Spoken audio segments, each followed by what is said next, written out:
नमस्कार साथियों, आज के वीडियो में हम बात करेंगे हायर पेंशन को लेकर। जी साथियों, ईपीएफओ की हायर पेंशन से जुड़ी एक बहुत बड़ी अपडेट कोची यानी केरला से निकलकर आ रही है। साथियों, एक ईपीएफ मेंबर ने जो हाल ही में रिटायर्ड हुए थे, उन्होंने हायर पेंशन के लिए अप्लाई किया था। तो ईपीएफओ से उनके पास में जवाब आया कि उनको करीबन 28 लाख रुपए जमा करवाने पड़ेंगे, तब जाकर उनको करीबन 35,000 एज ए हायर पेंशन मिलेगी। तो इसी के बारे में आज का वीडियो होने वाला है, क्योंकि वो जो पेंशनर है उन्होंने पिटीशन दायर किया है हाई कोर्ट के अंदर कि अगर प्रो रेटा बेसिस पे कैलकुलेशन होता है तो मुझे जो पेंशन ईपीएफओ बता रहा है वो बहुत कम बन रही है। इसके एवज में अगर एक्चुअल पेंशन कैलकुलेशन करें तो जो पेंशन बनेगी वो बहुत ज़्यादा बनेगी, करीबन इसमें 17,000 का डिफरेंस आता है। तो आज के इस वीडियो में हम इसी पिटीशन और इसी खबर के बारे में डिस्कस करने वाले हैं। तो वीडियो बहुत ही इंपॉर्टेंट होने वाला है अगर आप हायर पेंशन से जुड़े हुए हैं तो साथियों, वीडियो को आप अंत तक जरूर देखिए ताकि इस खबर की पूरी सच्चाई आप तक पता चल जाए। और कहीं ना कहीं अगर आप हायर पेंशन के लिए आपने अप्लाई किया तो आप भी इसके बारे में सचेत हो जाए और आपको भी पता चल सके कि कितना पैसा देने पर लमसम कितनी पेंशन ईपीएफओ दे रहा है, और अगर एक्चुअल पेंशन कैलकुलेशन हो तो कितनी पेंशन बन सकती है। तो यहाँ पर आप सामने देख सकते हैं, खबर के अनुसार कोच्चि से यह खबर है, in response to the petition filed by retired employee EPFO employees provident fund organisation stated in the high court that as per their latest rule he will be only entitled to a monthly pension of rupees 35,594 rupees if he is willing to pay an additional amount of rupees 28.29 lakhs to pension fund for the ultimate purpose of availing a higher PF pension। तो यहाँ पर ये खबर के अनुसार एक retired employ ने writ petition दाखिल किया हाई कोर्ट के अंदर, जिसके अनुसार ईपीएफओ के लेटेस्ट रूल के अकॉर्डिंग अगर उनको हायर पेंशन चाहिए तो उनको करीबन 28.29 लाख, करीबन 28 लाख रुपए जमा कराने पड़ेंगे पेंशन फंड में, तब जाकर उनको 35,594 रुपीज़ की हायर पेंशन मिलेगी। The matter was notified while considering a petition filed by Thiruvananthapuram native V.R. Balu, who is a retired employee of the Kerala Industrial Infrastructure Development Corporation। तो ये matter notify हुआ है petition दाखिल करने के बाद में, जो है तिरुवनंतपुरम के नेटिव विलेज के वी.आर. बालू जी ने, जो एक रिटायर्ड एम्प्लॉय है Kerala industrial infrastructure development corporation, उन्होंने एक रिट पिटीशन हाई कोर्ट में दाखिल किया है कि मुझसे ईपीएफओ 28 लाख रुपए मांग रहा है, उसके एवज में 35,000 पेंशन मिलने वाली है अगर प्रो रेटा बेसिस पे कैलकुलेशन होती है। तो taking note of the proceedings, justice Devan Ramachandran directed parties to pay the funds as per the requirements. The matter will be taken up by the court once again on April 2nd. The petitioner had approached the High Court questioning the EPFO circular mandating calculation of pensions of those who are availed option and paid large amount to the pension fund on pro rata basis.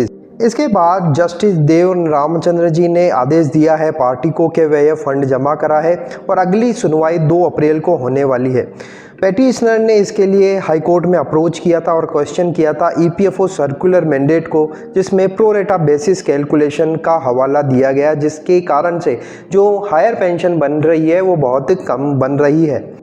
The EPFO had issued a notice to the petitioner who had retired in 2022 to pay a hefty amount of rupees 28,29,782 to pension fund within April 30th to avail higher pensions। तो EPFO ने एक notice जारी कर petitioner जो 2022 में retired हुए उनको 28,29,782 रुपये पेंशन फंड में जमा कराने के लिए कहा है 30 अप्रैल तक हायर पेंशन पाने के लिए। The petitioner highlighted that rightfully he should be eligible for a pension of rupees 52,361 if he pays the above mentioned money, but noted that if things are initiated on a pro rata basis as it is now, then he shall only receive rupees 31,161 doing the same।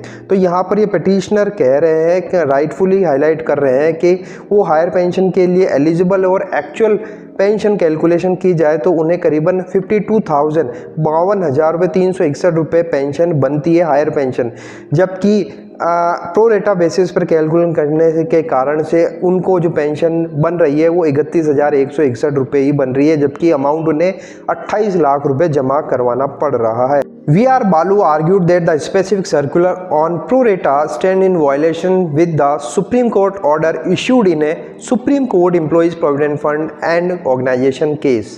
Advocate PN Mohanan had appeared on behalf of the petitioner. तो यहाँ पर जो VR बालू जी है argue कर रहे हैं, petition उन्होंने हाईकोर्ट में दायर किया है कि जो EPFO का सर्कुलर निकला है प्रो रेटा बेसिस कैलकुलेशन का, वो सुप्रीम कोर्ट का जो ऑर्डर था उसका साफ साफ तौर पर वायलेशन है।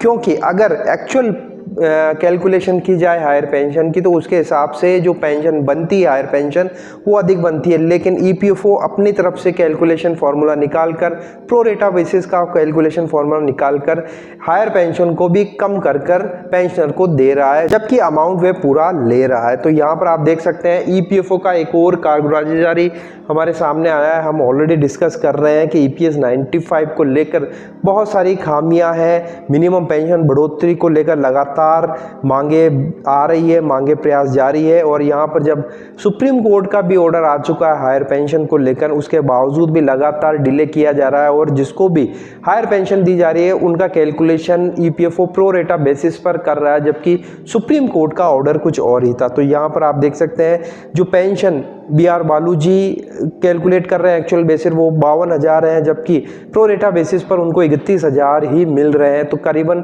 ये 17,000 का डिफरेंस है, जो बहुत बड़ा अमाउंट होता है, जबकि उनको आज रिटायर्ड होने के बाद में 28 लाख रुपए पे करने पड़ेंगे तब जाकर उनको हायर पेंशन मिलेगी। तो साथियों ये बहुत ही बड़ी विडंबना है EPFO की कि वो इस तरह से कैलकुलेशन कर कर जो रिटायर्ड एम्प्लॉय है उनको परेशान कर रहा है, जबकि उन्होंने पूरी ज़िंदगी EPFO में अपना पैसा जमा कराया है और आज उनको जब ज़रूरत है अपने इस समय में तब EPFO अपने तरीके निकाल कर कुछ ना कुछ तरीके से परेशानियाँ क्रिएट कर रहा है। तो आपका इस के बारे में क्या ख्याल है, क्या सुझाव है, आप कमेंट बॉक्स में ज़रूर बताइए।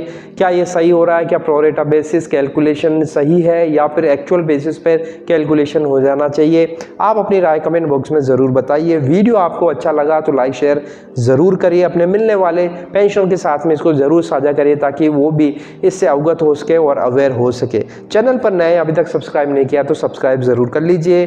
फिर मिलते हैं नई अपडेट नई जानकारी के साथ में, तब तक के लिए अपना ख्याल रखिए। जय हिंद, जय भारत।